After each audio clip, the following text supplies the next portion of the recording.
Bem, nós vamos começar hoje uma série chamada Uma Fé Relacional, né? E se nós estamos falando de relacionamento, eu queria mais uma vez voltar a uma música que nós cantamos, Leva-me Além. Primeiro que eu acho uma música muito bonita, musicalmente falando, ela é harmoniosa, ela nos convida a cantar, mas tem umas expressões nessa música que me chamam muita atenção. Primeiro é a expressão de estou apaixonado cada vez mais por ti. Interessante você falar isso para Deus, né? Porque, de alguma forma, às vezes a gente fala de um Deus tão distante e a expressão de paixão, e a minha explicação teológica da música, é porque você está falando de um relacionamento. Relacionamento tem relação de amor, tem de coração. Então, quando você se sente apaixonado, eu estou traduzindo o que está escrito na música, é no sentido de que você está se envolvendo mais com esse relacionamento com Deus e só faz bem para o seu coração. Gente apaixonada só sorri. Olha para a cara de vocês, assim, todos felizes. Isso, apaixonado. Aquele camarada que começou a namorar ontem, como é que ele está hoje no culto? Radiante, ó Deus, isso é maravilhoso. Igualzinho quando o cara celebra 45 anos de vida conjugal. Nenhuma referência, tá, dona Celene? Foi só um comparativo. Então a música continua nos dizendo, leva-me além, ao nível mais de quê? De intimidade, ou seja, relacionamento com Deus vai se aproximando, vai se aprofundando, e a palavra que a gente diz para isso é um relacionamento de intimidade. O Senhor Jesus é o noivo e a igreja é a noiva. Nós estamos falando de um casamento mesmo, estamos falando de um relacionamento conjugal. Conhecer o Senhor é ter intimidade com Ele, é fechar a porta e conhecê-lo profundamente. E se nós estamos aqui para ouvir a palavra do Senhor, a pergunta que você tem que se fazer é assim, eu quero conhecê-lo mais profundamente? Faça essa pergunta para você agora. Eu quero me aprofundar, ou estou bem assim. Estou me sentindo bem, esses 10 metros de profundidade já está suficiente. Ou você realmente quer fazer o que você cantou? Leva-me além. Então, se você tem esse desejo no coração, peça a Deus isso. Se você não tem, fala assim, Senhor, me desperta para esse nível mais profundo de intimidade. Tira-me desta zona de conforto. Vamos orar? Feche seus olhos. Maravilhoso, bom Deus, se nós estamos aqui foi porque o Senhor nos pegou pela mão e nos trouxe. O Senhor é Deus de amor, tão carinhoso, tão bondoso. O Senhor se preocupa com os detalhes da nossa vida.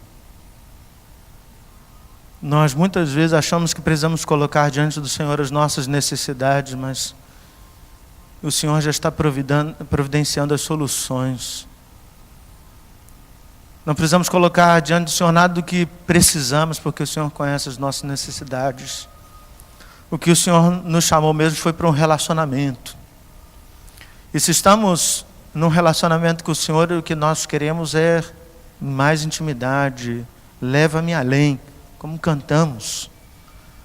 E esta é a nossa oração. Porque sabemos que podemos encontrar uma zona de conforto, uma situação que é cômoda para nós, que nos satisfaz.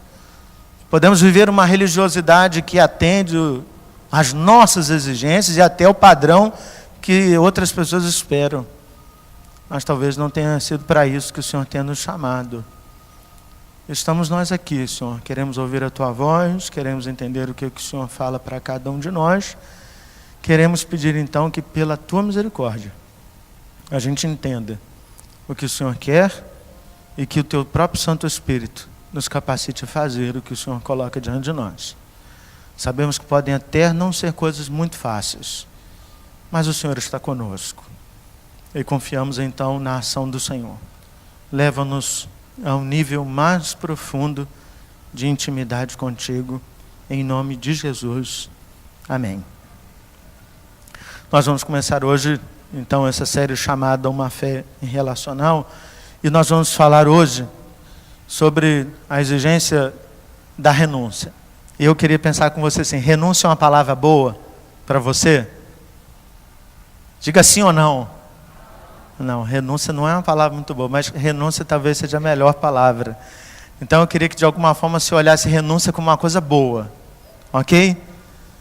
Assim, como se você chegasse em casa hoje e descobrisse que o presidente do país pediu renúncia. Assim, que maravilha!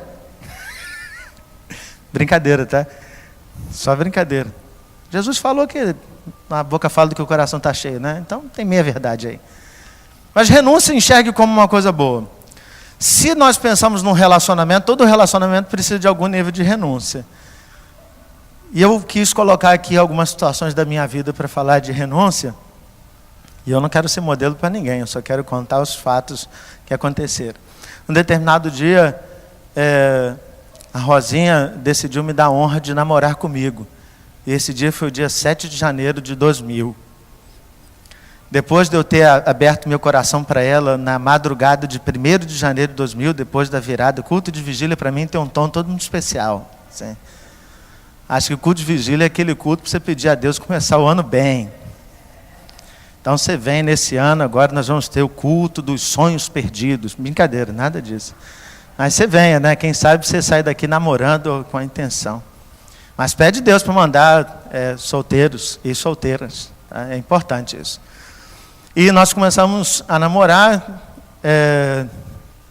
todos nós bem novinhos, né? O pessoal falava assim, caramba, começaram a namorar bem novinho e de repente a gente começou com um papo de casar. Até que no dia 29 de novembro de 2003 nós casamos e eu separei aqui a foto, olha. Que maravilha, olha a cara desse pastor, rapaz. Eu nem era pastor ainda, muito bem. Eu com os meus 23 anos de idade, a Rosinha com 19. Essa é uma história que eu conto só hoje. Quando a Ana Júlia crescer e entender, eu paro de contar. Minha filha não vai saber que a mãe casou com 19 anos. Está lá o reverendo Oliveiros com o bigode preto do mesmo jeito que sempre teve. Isso, cabelo nunca viu tinta. Casamento é uma experiência que a gente abre mão e a gente precisa renunciar. Está aí um caráter positivo de renúncia. Não tem jeito, você precisa escolher. Ficar com uma pessoa até que a morte se separe não é fácil. O reverendo Rafael ontem contou uma ilustração muito interessante sobre a sua vida e o detalhe da flor. E eu então lembrei de uma flor que a gente teve em casa, ele estava falando lá e eu lembrando. Uma vez nós fomos passear em Teresópolis, se você não for, vai, lá tem um orquidário. Orquidário é onde se cultivam orquídeas. E orquídea não é uma flor muito comum. Tem orquídeas caríssimas, porque são raras. Tem uma orquídea chamada o cara de tigre, ou tigre, um negócio assim, ela tem umas rajadas igual o tigre, e ela custa um dinheiro razoável, assim, é um investimento. Você comprar uma flor como aquela. Nós decidimos sair de Teresópolis com uma orquídea. E ontem, quando o Rafael falava, eu achei muito interessante, porque eu tomei a decisão mais equivocada da minha vida quando eu comprei uma orquídea. Porque o critério foi assim, Rosinha, eu não tenho tempo para cuidar de flor. Eu casei com a Rosa, mas não tenho tempo para cuidar de flor. Essa piada não teve graça, né? Tá bom. E aí saímos com a orquídea. E eu lembrei que quando a gente saiu com a orquídea de lá, a moça falou assim, não se preocupa não, você pode ficar dias sem molhar a orquídea. Maravilha, é a planta que eu precisava. Uma planta que não precisa de cuidado, não precisa jogar água, não precisa de sol, você bota lá no cantinho, ela fica lá. E durante muito tempo ela ficou com aquela flor única, bonita mesmo, bonita. Estava lá na mesa da nossa sala de jantar, só que um dia a flor caiu, eu falei, uma Rosinha morreu, tal. Sabe o que a gente fez com a flor?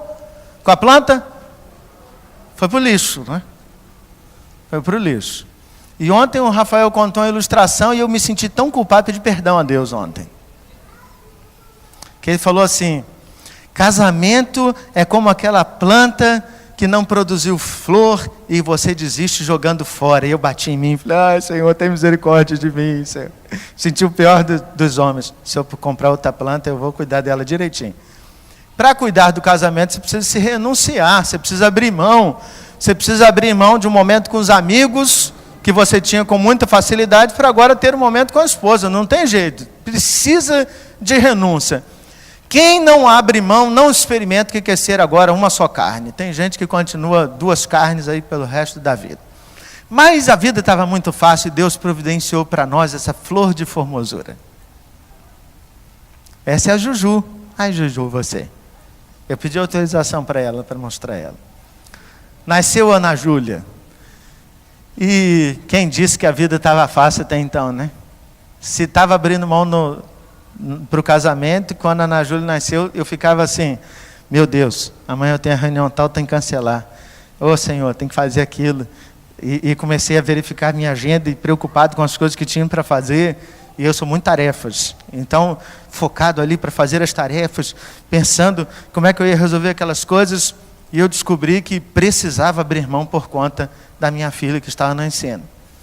Mas estava muito fácil. E aí Deus providenciou. Aí, que maravilha. Esse é o Guigui, com a Juju segurando.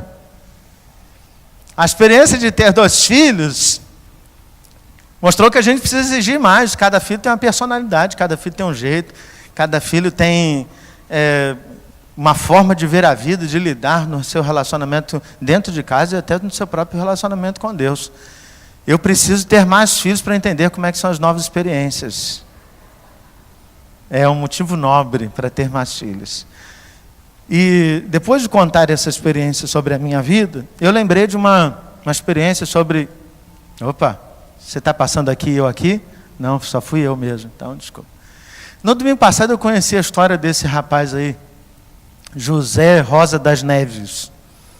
Ele tem 2 filhos, um com 22 anos e um com 16 anos.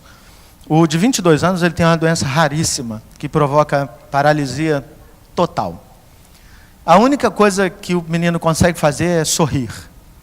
A única coisa.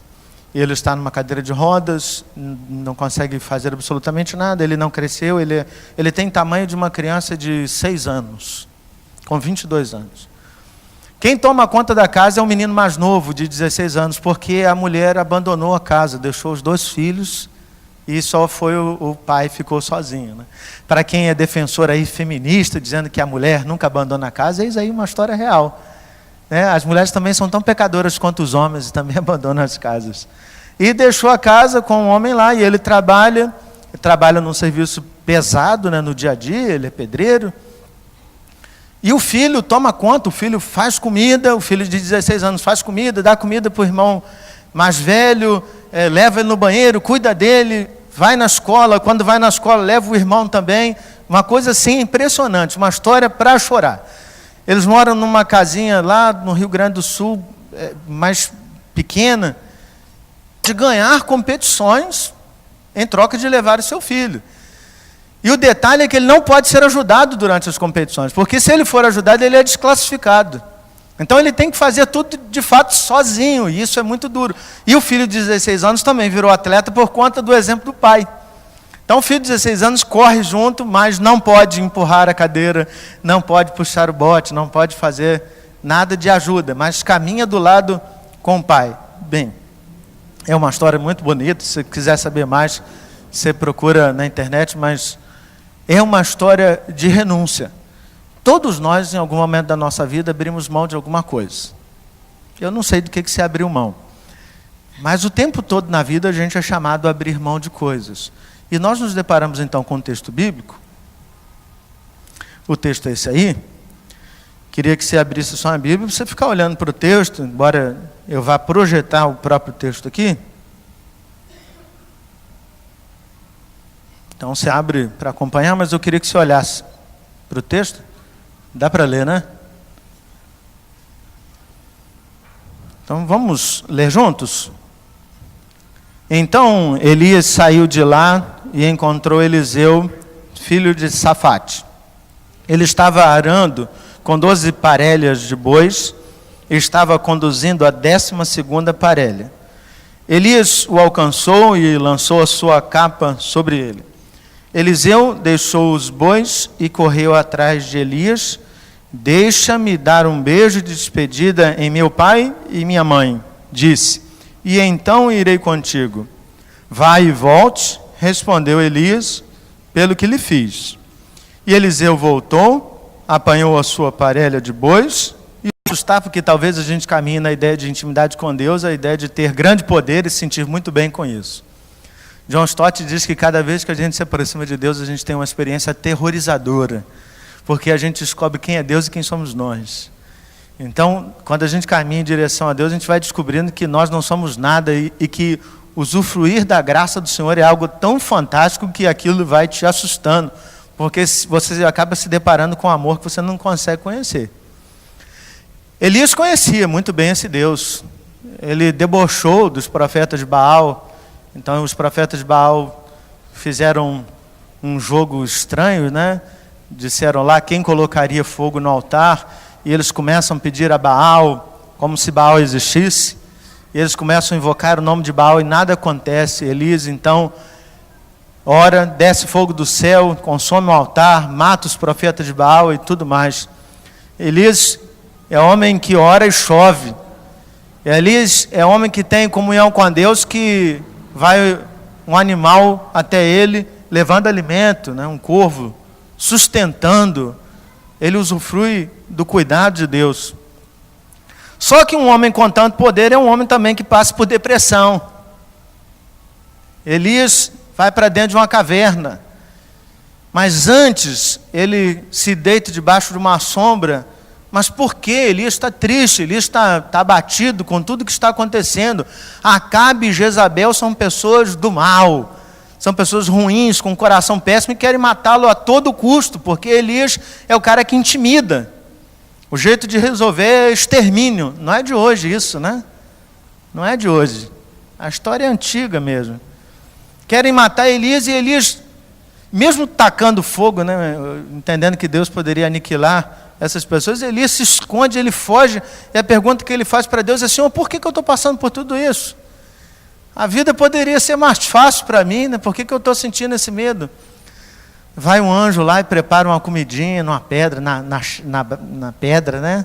Interessante. E Elias come, se sacia, volta a dormir. Está cansadão. E ele então vai para uma caverna, fica escondido. Deus fala com ele, pede para ele sair da caverna e continuar o seu trabalho como profeta. E a palavra de Deus para animar Elias, ele diz assim: olha, você vai encontrar 7.000 pessoas que não são idólatras, que não dobraram os seus joelhos para Baal. Então vai lá, procura essas pessoas, você vai encontrar. Só que tem um texto que a gente às vezes passa batido, que são os versículos anteriores. Se você está com a sua Bíblia aberta, você vai reparar isso agora. Lá no primeiro livro dos Reis, capítulo 19, ele vai dizer assim, ó, versículo 16: unja Jeú, filho de Nins, como rei de Israel, e unja Eliseu, filho de Safate, de Abel Meolá, para suceder a você como profeta. O que Deus está dizendo para Elias? Fica tranquilo, teu tempo como profeta está chegando ao fim, você ganhará aposentadoria celestial. Maravilha. É a coisa que todo crente espera, ir para o céu. Amém? Isso, que Deus te leve hoje mesmo, né? Você encontre com... Amém. Isso. Não precisa morrer não, pode ser como Elias, vai numa carruagem de fogo, é muito mais chique, muito mais legal, né? Mas se tiver que morrer, morra também, não tem problema não, você vai encontrar com o Senhor. Elias saiu de lá então, dessa experiência na caverna com Deus, e ele encontra Eliseu pelo caminho. Ele encontra Eliseu. Eliseu está lá arando a terra com no mínimo outras 12 pessoas. Então repare, o texto diz que existem 12 juntas de bois, 12 parelhas de bois. Então existem carros arando a terra com bois. Então existem instrumentos de madeira que estão prendendo os animais, e Eliseu está lá na 12ª posição. Então há toda uma fileira de carros para arar a terra. Acontece uma coisa muito interessante. Elias chega sobre Eliseu e joga a capa. Joga a capa. A capa cai sobre Eliseu e ele entende. Há uma comunicação sem nenhuma palavra, um negócio fantástico. Uma coisa interessante. E eu parei muito para estudar o significado da capa, então, para as pessoas, porque Elias não diz assim, ó, eu estou te chamando, Deus me revelou ali na caverna, você vai ser o cara que vai me suceder, estou te chamando para ser profeta, você vai comigo e tal. Não, ele está lá trabalhando, Elias joga a capa sobre ele e diz assim, ó, posso só despedir lá do pessoal de casa? Tá, tudo bem, vai, volta, a gente vai, está tudo certo. Ele entendeu. Bem, qual é o significado da capa? Todo pessoal que morava ou mora até hoje no deserto, né, ele tem 2 tipos de vestimenta, a interior e a exterior. Não é como eu estou hoje, esse negócio de interior e exterior aqui para nós não vale. Paletó e gravata é só para ficar mais bonitinho, mas o pessoal que vestia no deserto tem uma utilidade. Vestimenta interior é a vestimenta que você não tira, é como se estivesse nu. A capa é instrumento para viajante, ou seja, é como se fosse uma grande toalha furada no meio que você enfia pela cabeça para te proteger de chuva, de vento, ou seja, dá a ideia de viagem. Então, quem está com túnica está no dia a dia, está ali, mas quem está com capa tem o sentido de viajar, vai para longe, vai trabalhar, vai andar, vai passar a noite fora. E aí uma ideia clara de que quando Elias joga a capa sobre Eliseu, ele diz assim, eu não sei para onde vou, mas eu sei que eu tenho uma viagem para fazer. Então Eliseu recebe essa capa e entende claramente que ele tem que ir atrás de Elias. Pergunta básica, para onde? Você perguntaria para onde? Diga sim ou não, você perguntaria para onde? Por quê? A informação sempre é importante, né? A gente gosta da informação, mesmo que ela não vá ser usada. Pelo menos para colocar no Facebook, né? Partiu atrás de Elias. Assim, você nem sabe para onde vai, mas a gente acha que essa informação é interessante. A gente olha o exemplo, por exemplo, de Abraão e entende que, mais uma vez, que a única coisa que Deus diz para ele é assim, vai para a terra que eu te mostrarei.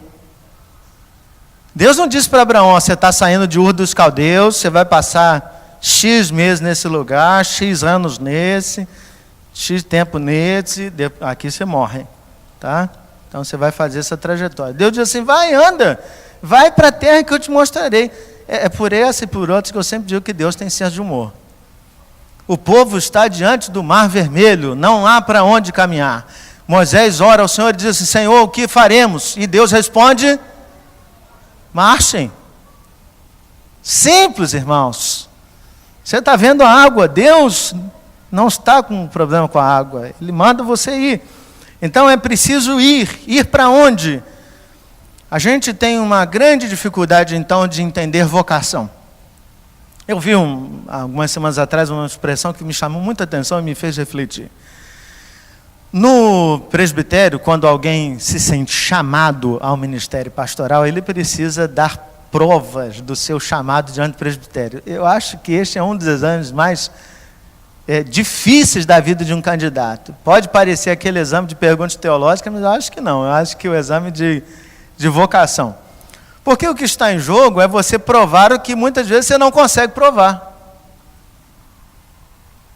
Então chego eu diante do presbitério e digo o quê? Deus colocou no meu coração, era uma noite, 8 de janeiro, para não bater com o dia que eu comecei a namorar a Rosinha, 8 de janeiro, meia-noite, estava lendo o primeiro livro dos reis, Deus foi lá, tocou no meu coração, senti um apontado, olhei para o espelho e vi uma frase, vai com Deus. Às vezes a gente quer espiritualizar aquilo que não dá para espiritualizar. Deus colocou no seu coração um chamado. Mas a gente entende chamado alguma coisa para fazer, uma tarefa. Mas será que Deus nos chamou para tarefas? Será que Deus precisa do nosso trabalho? Será que eu posso dizer que Deus chamou gente para ser simplesmente pastor, ou diácono, presbítero, ou Deus chamou fulano para trabalhar no louvor, ou Deus chamou fulano para trabalhar não sei aonde? Será que Deus só está preocupado em chamar pessoas para cumprir as tarefas? Ou Deus está chamando as pessoas para relacionamentos? Porque se você ler do Gênesis ao Apocalipse, você vai encontrar meia dúzia de uns 60 que tem chamado. Você pode dizer o nome, Isaías, Jeremias, Daniel, Paulo, e você vai dizer outro. Mas e os milhões de pessoas que faziam parte do povo de Deus e que não tem o nome no texto bíblico porque não foram profetas, nem sacerdotes, nem reis, nem qualquer outra coisa? Eles não tiveram chamado? Eles não foram chamados para nada?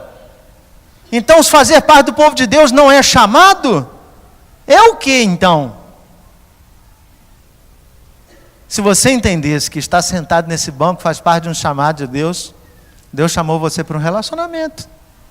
Deus chamou você para conhecê-lo, para que você possa conhecê-lo.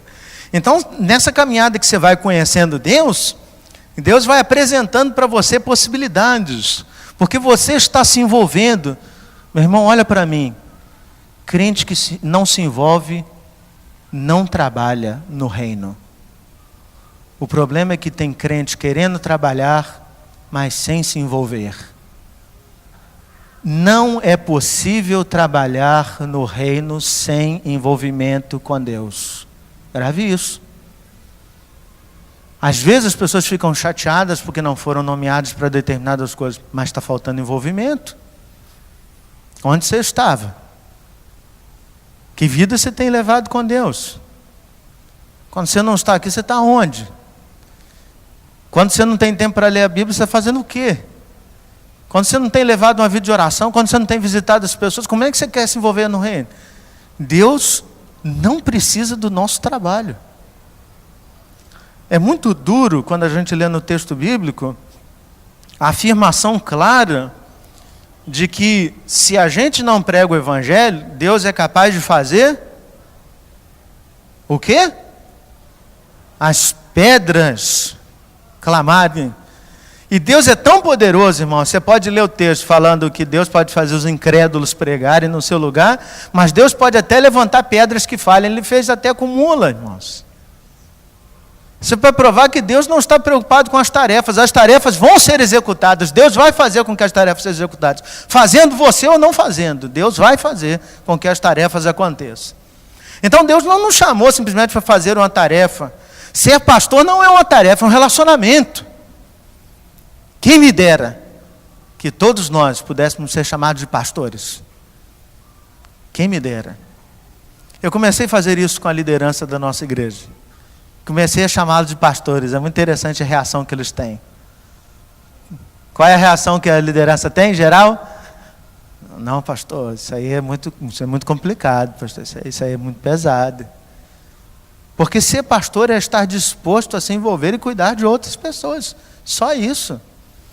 Não significa que alguém colocou a mão na sua cabeça e você agora for ordenado oficialmente, você vai ter um sustento para isso, e nada disso. Significa que você está decidido a se envolver.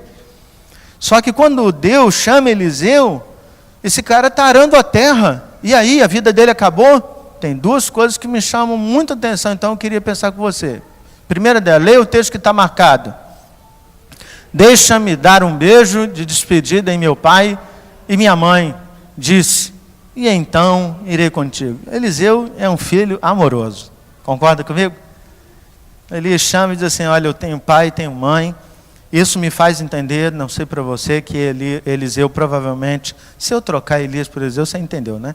Me faz entender que Eliseu provavelmente não é casado, ele é solteiro, porque ele não pede para despedir da esposa, nem dos filhos, ele pede para despedir única e exclusivamente do pai e da mãe. Elias entende muito bem o pedido que ele vai fazer, que ele faz e diz assim, vai lá e volta e depois a gente vai, me segue, porque você sabe o que eu fiz com você, você sabe que eu joguei a capa sobre você. Eliseu então vai, despede do pai e da mãe e volta. Qual é a diferença desse pedido de Eliseu para o pedido que o jovem fez para Jesus? Lembra? Um jovem chegou para Jesus e disse assim, ó, deixa-me sepultar primeiro meu pai. Jesus foi duro para dizer assim, ó, quem ama mais o seu pai e sua mãe do que a mim, não é digno de mim. Rapaz, dureza. Qual é a diferença do pedido de Eliseu para o pedido desse jovem que chegou diante de Jesus? Simples, o tempo. Quando ele diz que eu vou sepultar meu pai, é como se eu dissesse, Senhor, deixa-me primeiro sepultar meu pai. Meu pai está doente, irmãos? Não. Meu pai está lá. Pô, preciso aproveitar meu pai. Sabe Deus quando meu pai vai morrer? Então deixa eu aproveitar meu pai. Se meu pai morrer ano que vem, aí eu vou servir ao Senhor. Mas se meu pai morrer daqui a 10 anos, daqui a 10 anos eu vou servir ao Senhor. Então a questão é o tempo. Quanto tempo eu vou demorar para ir e voltar? Tem uma coisa que a gente precisa entender. A pregação do reino tem pressa, irmãos. tem pressa. Acho que a igreja perdeu esse caráter de pressa de pregação do evangelho. Quando é que a gente vai pregar o evangelho? Vamos marcar na nossa data, 29 de outubro de 2015. Vamos fazer um evento evangelístico. Até 29 de outubro, seja o que Deus quiser, a pregação vai acontecer no culto e tudo mais. Pregação do evangelho tem pressa, é para ontem. É aquela coisa que precisa fazer com urgência. Jesus está voltando, a gente precisa dizer isso para as pessoas. Mas será que realmente essa coisa da urgência de Jesus estar voltando, será que é isso que nos move? Quando você compra um imóvel, 30 anos para pagar, você lembra que Jesus está voltando? Às vezes você pode até comprar porque Jesus está voltando, né? Você vai ficar 20 anos sem pagar a Caixa Econômica. O problema da Caixa Econômica, né? Mas o detalhe é se para nós há essa urgência. Há uma confusão muito grande, que muitas vezes a gente lê as palavras de Jesus, entendendo que Jesus está pedindo para abrir mão do pai e da mãe. Jesus jamais faria isso. Jesus ama a sua família. Deus quer que a família esteja junto. Onde você vai ler no Evangelho que Jesus quer que a família esteja separada? Deus jamais fez isso. Se eu for para o Oiapoque ou para o Chuí, Rosinha, as crianças vão junto, querendo eles ou não.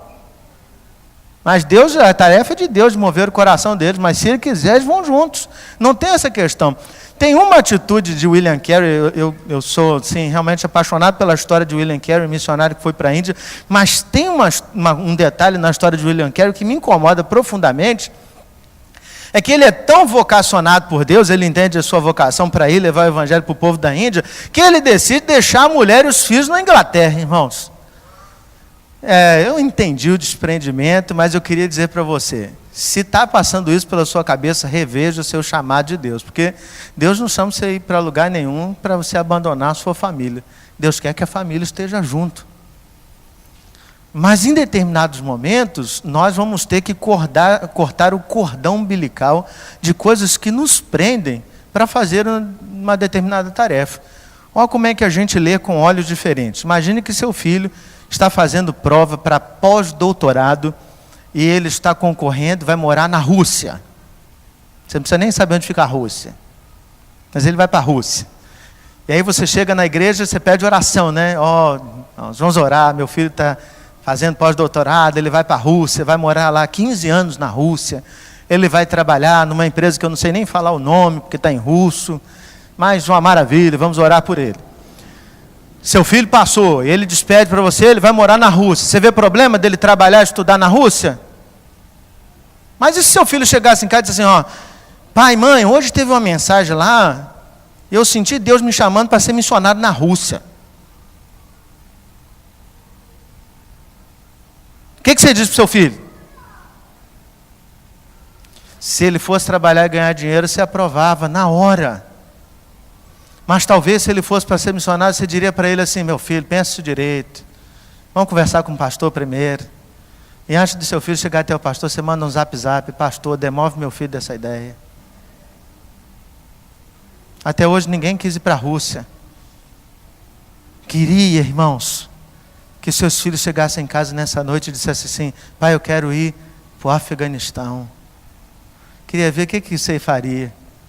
Muitas vezes a gente entende com muita tranquilidade os nossos filhos irem para negócios do mundo, mas não entendendo que Deus pode levar os nossos filhos para questões que são dele, do reino. Então a gente tem um olhar diferente para as coisas.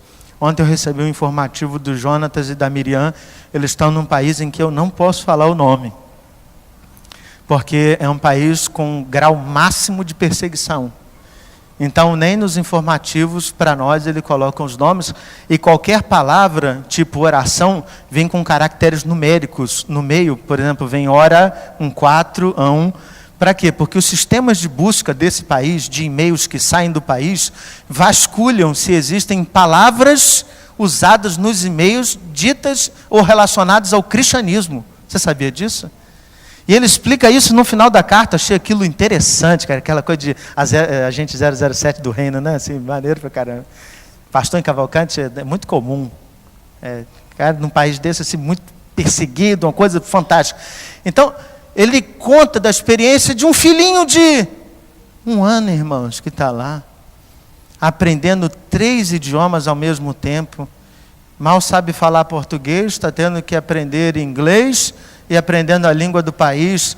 E o menino, ele contando lá que o menino fala de vez em quando "ya", de vez em quando "oi", e de vez em quando "hello", e não sabe mais o que fala. O menino está perdido no tempo e espaço e comendo comidas que ele nem imaginava comer.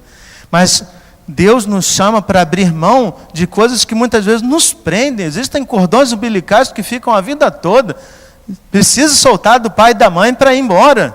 Precisa despedir da sua igreja mãe para você ir para outras coisas, experiências, irmãos. Como foi para mim interessante o dia que eu tive que sair da igreja presbiteriana de Higienópolis. Nasci lá, irmãos. Como abandonar aquela igreja, as coisas que eu vivi lá, as experiências, ser pastor numa igreja. Tomás Coelho, onde fica isso? Que nem ficava em Tomás Coelho. Nem fica em Tomás Coelho. Estava eu indo para Tomás Coelho, meu Deus, diferente, você acha que não tem nada, mas diferente. Como foi duro cortar o cordão umbilical, despedida na igreja, noite de presente. Isso aí não teve não, mas tudo legal. Teve só um tapinha nas costas, Deus te abençoe, vai com Deus, é isso mesmo, você pediu para ser pastor, agora se vira. Foi um pouquinho pior que isso, mas tudo certo. Mas o detalhe é a gente precisa cortar esse cordão umbilical e experimentar. Às vezes é preciso deixar pai e mãe, renúncia. Mas renunciar por quanto tempo? Tem a outra expressão, leia comigo. Apanhou a parelha de bois e os matou. Queimou o equipamento de arar para cozinhar a carne e a deu ao povo e eles comeram. Olha só, presta atenção. Ele está trabalhando, vamos imaginar 2 boizinhos. O boi não tem nada a ver com chamado, né? E aí Eliseu entendeu que precisava ir, o que ele faz com aqueles bois? Meu pai me ensinou uma expressão que é muito interessante. Meu filho, por onde você passar, você deixa a porta aberta. Você já ouviu essa expressão? Por onde você passar, você deixa a porta aberta. Vai que um dia você precisa voltar, né? Então você vai lá e você deixa a porta aberta. Vai que um dia você pode voltar. Eliseu é contra o ditado do meu pai. Eliseu não deixa a porta aberta. E aí ele diz assim: eu vou servir com Elias. Para onde eu vou? Não sei. O que eu vou fazer? Não sei. Mas Deus me chamou para ir, então vou resolver esse negócio. Pegou os boizinhos, matou, fez uma churrascada, pegou o material que estava lá todo de madeira, queimou, dando um caráter definitivo. Ele me chamou, então chamou, vou embora, deixa tudo para lá, e o negócio vamos acabar com um grande churrascão. Eliseu não deixa a porta aberta, e eu queria chamar a sua atenção para isso. Muitas vezes a gente deixa a porta aberta porque é uma possibilidade para a gente fugir do chamado de Deus. Às vezes a gente deixa a porta aberta porque vai que lá dá errado. E não é muito bem isso, pelo menos você volta para cá. A preocupação que a gente tem é com esse bendito sustento. Vai que não dá certo ser missionário na rua, se eu volto. É melhor um pássaro na mão do que 2 voando. É melhor a gente garantir aqui o nosso sustento. E repare que eu falei, a gente garantir, não Deus garantir o sustento. Porque é essa a ideia. A gente abre mão, mas abre aquela mão controlada. Eu dou isso porque eu posso dar isso. É uma questão muito interessante. Quantos porcentos são o dízimo que você deve entregar ao Senhor?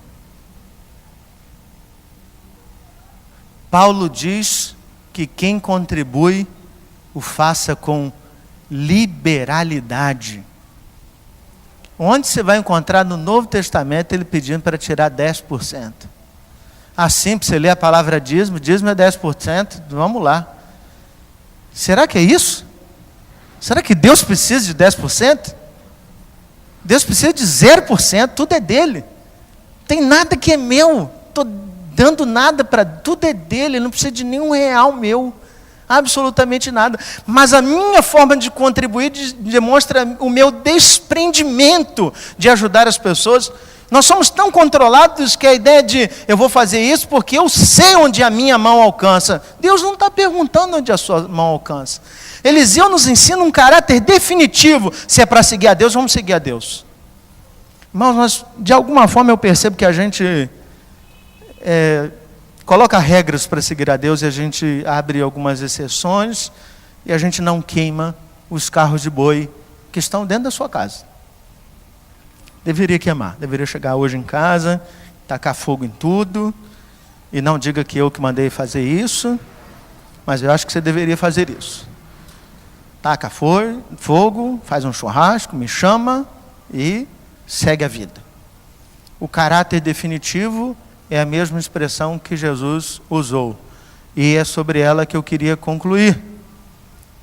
Lê comigo. Jesus respondeu: ninguém que põe a mão no arado e olha para trás é apto para o reino de Deus.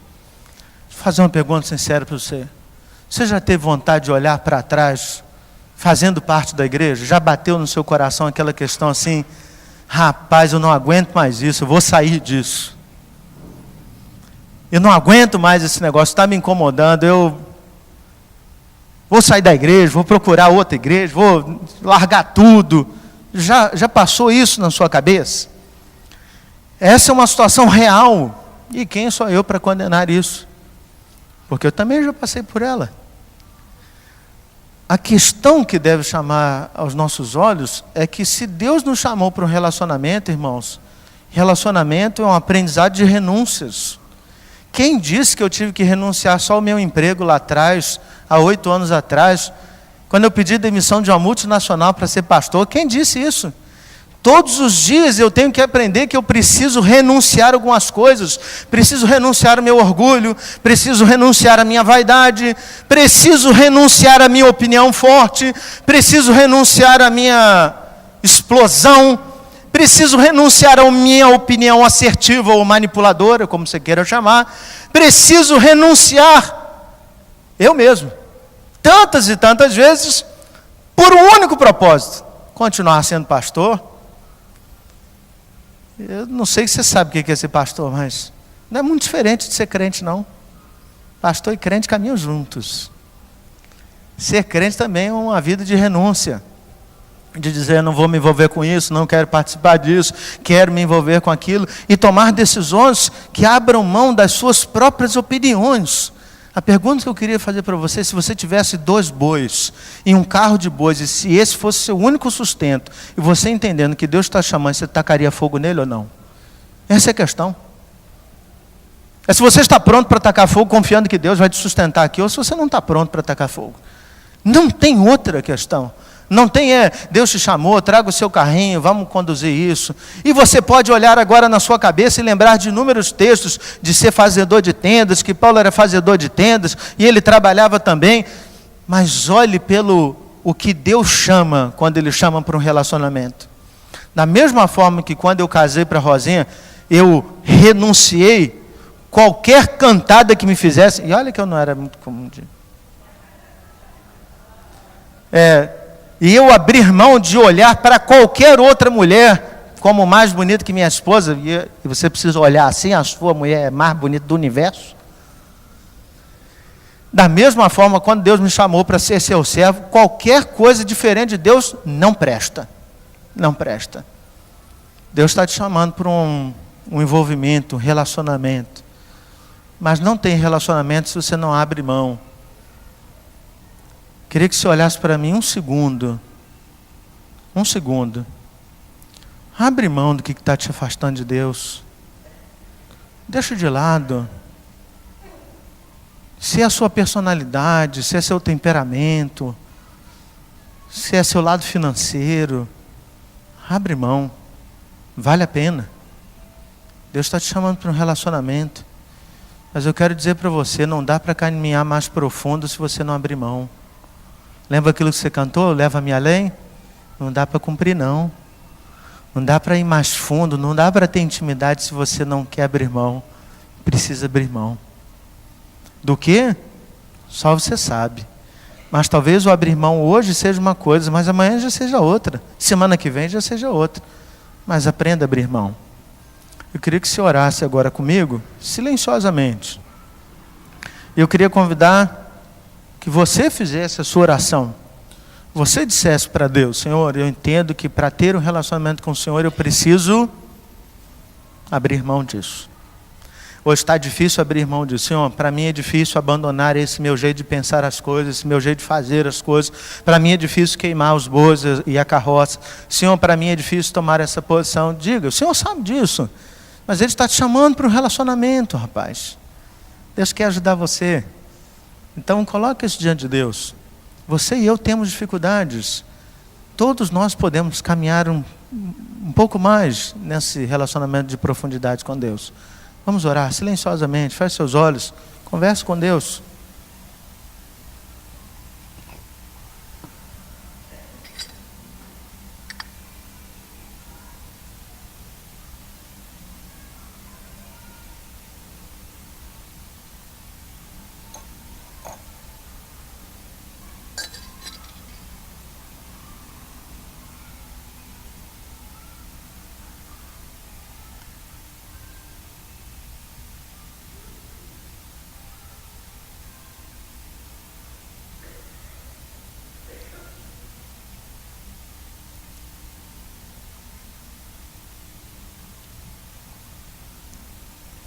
Pai, ajuda-nos a identificar aquilo que precisamos abrir mão. Ajuda-nos a abrir mão daquilo que o Senhor nos ajuda a identificar. Ajuda-nos a ver isso como uma decisão definitiva. Existem pessoas que estão vivendo situação de pecado e precisam abrir mão do prazer do pecado se querem viver uma vida contigo. Existem pessoas feridas e hoje indiferentes com a instituição igreja. Ajuda-os, ó Deus, a abrir mão do orgulho e da dor que sentem no coração para que possam caminhar contigo. Existem pessoas, Senhor, abatidas, cansadas, sofridas. Ajuda, Senhor, para que elas abram mão desse sentimento de perda, de tristeza, de depressão, para que elas possam caminhar contigo. Existem pessoas, Senhor, apegadas a vícios, apegadas ao dinheiro, apegadas ao material. Ajuda, Senhor, para que elas abram mão dessas coisas, para que possam caminhar contigo. Cada um de nós, Senhor, possui coisas que nos prendem, que fazem com que muitas vezes a caminhada do Evangelho seja um verdadeiro desafio. Mas quando olhamos a atitude de Eliseu, vemos algo tão simples, tão simples.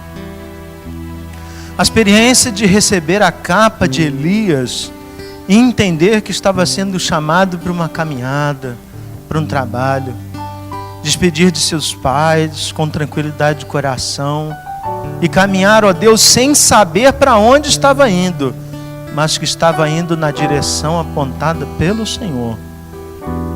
Olhar para Eliseu, ó Deus, nos faz às vezes corar de vergonha, porque o que é muito simples para Eliseu, às vezes não é nada simples para nós. Nós pedimos perdão por isso. Nós pedimos a Deus que daqui para frente seja diferente. Que todas as vezes que entendemos que o Senhor está lançando a capa sobre nós e nos chamando para um envolvimento maior, que a palavra que esteja na nossa boca é: sim, Senhor, eis-me aqui. Não porque nos sintamos prontos ou preparados para isso, mas porque nos sentimos envolvidos por um relacionamento profundo com o Senhor. Ó Deus, ajuda-nos a ter essa experiência, ajuda-nos a caminhar desta forma contigo.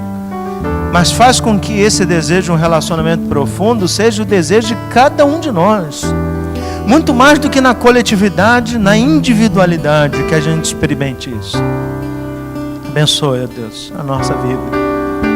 E que a nossa caminhada seja como a caminhada de Eliseu, para glorificar o Senhor, para abrir mão e pôr a mão no arado e não olhar para trás. O desafio que temos a partir de hoje e todos os dias da nossa vida é renunciar o que for preciso para parecermos mais com o Senhor Jesus. É a nossa oração, em nome de Jesus, o nosso Salvador. Amém.